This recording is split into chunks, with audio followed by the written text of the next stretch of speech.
kategori khusus ini yang berdasarkan uji lab itu yang sudah ada adalah untuk jenis udang ya. Nah itu biasanya kalau dulu itu ada udang yang dari Medan itu atau dari Langsa itu dibawa ke Banda Aceh untuk diuji di lab laboratorium terpadu. Kalau dulu itu ada di dalam pelabuhan perikanan Lempunya ya. Kalau sekarang juga setahu saya masih ada, tapi saya nggak tahu apakah masih beroperasi atau tidak. Nah, ini adalah score sheet ataupun lembar penilaian organoleptik ikan segar ya.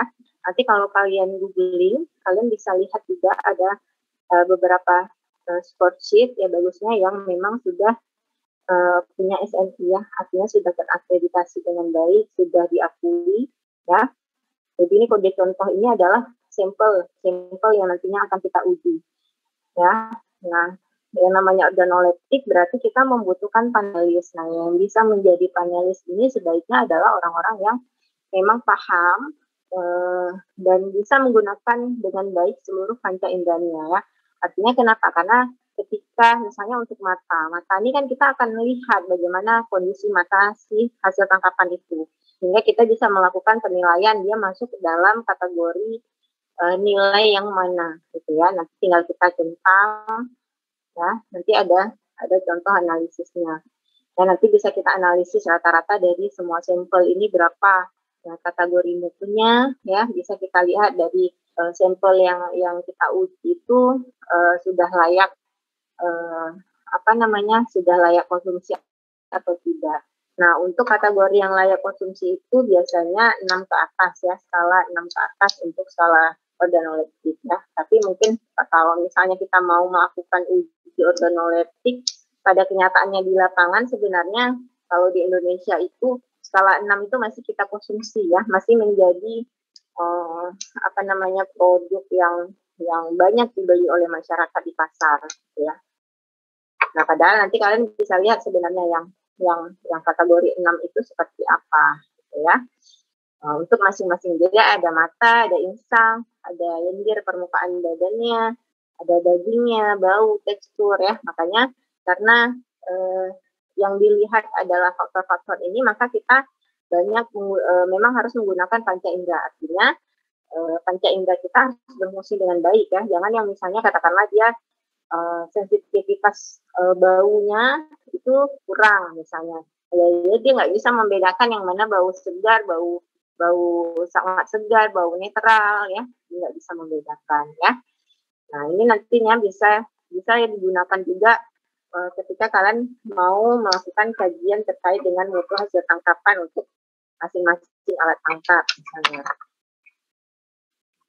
Nah ini adalah karakteristik hasil tangkapan yang ditinjau dari cara penanganan atau pendaratan ya, mulai dari penyimpanan dalam palka baik dengan es atau tanpa es, dengan garam atau tanpa garam, dia itu langsung ditempatkan dalam palka atau ada wadah tertentu ya baru dimasukkan dalam palka, atau bahkan tidak menggunakan palka, jadi hanya diletakkan dalam full box atau styrofoam gitu ya untuk melindungi hasil tangkapannya. Dan proses penanganan yang dilakukan ini juga disesuaikan biasanya dengan kebiasaan masing-masing nelayan di masing-masing tempat ya.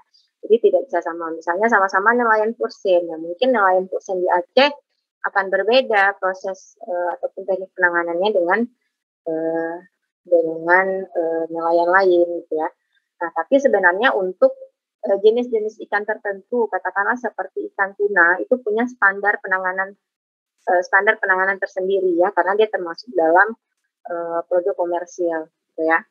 Nah, jadi sebenarnya harus disesuaikan dengan standar yang ada, proses penanganannya seperti apa ya. Dan itu juga bisa menjadi salah satu pilihan ataupun alternatif untuk kalian melakukan penelitian nantinya ya. Jadi kan kalian bisa melihat kualitas ataupun mutu hasil tangkapan untuk masing-masing alat tangkap, katakanlah misalnya di lokasi berbeda, atau misalnya untuk jenis ikan yang sama tapi ditangkap dengan menggunakan alat tangkap yang berbeda. Nah, pasti teknik penanganan yang dilakukan juga akan berbeda itu. Nah, itu bisa menjadi salah satu alternatif pilihan untuk kalian melakukan penelitian ataupun menjadi fokus kajian tugas akhir kalian nantinya, ya. Nah, lalu yang kedua adalah pendaratan. Pendaratan ini sendiri juga berbeda-beda. Ada yang menggunakan basket atau keranjang, ya. Basket ini biasanya dia keranjang yang terbuat dari anyaman, gitu ya. Nah, ada yang menggunakan ember ataupun tong plastik. Ada yang langsung dicurahkan dari atas kapal ke TPI dengan menggunakan conveyor belt atau ban berjalan.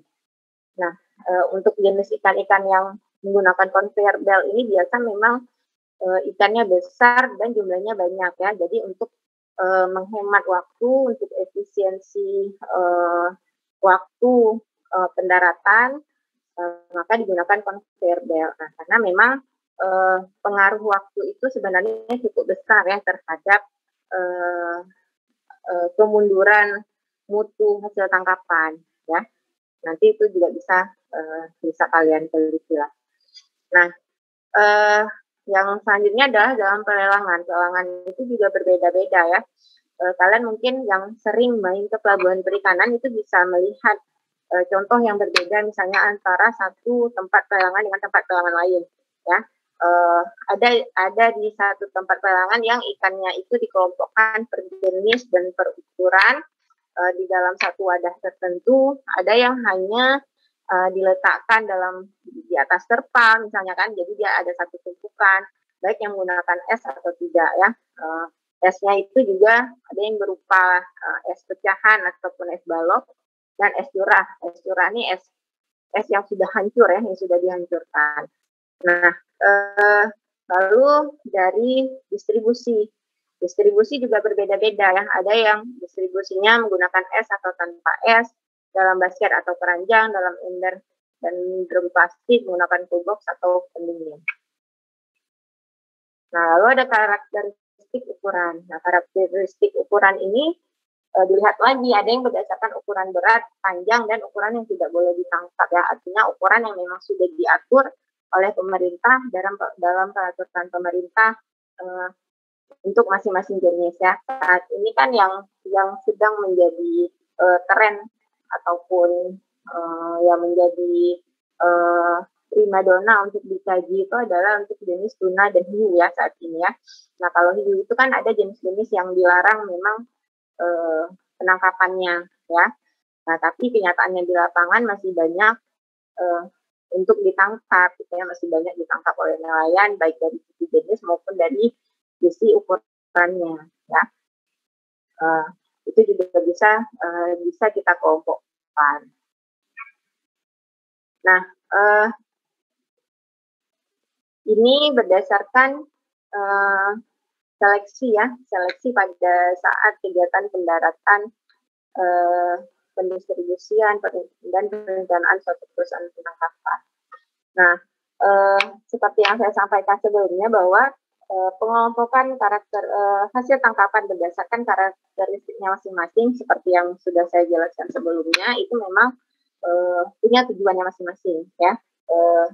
Bisa dilihat perbedaannya mulai dari saat pendaratan hingga saat pendistribusian dan di dalam satu perusahaan tertentu, ya.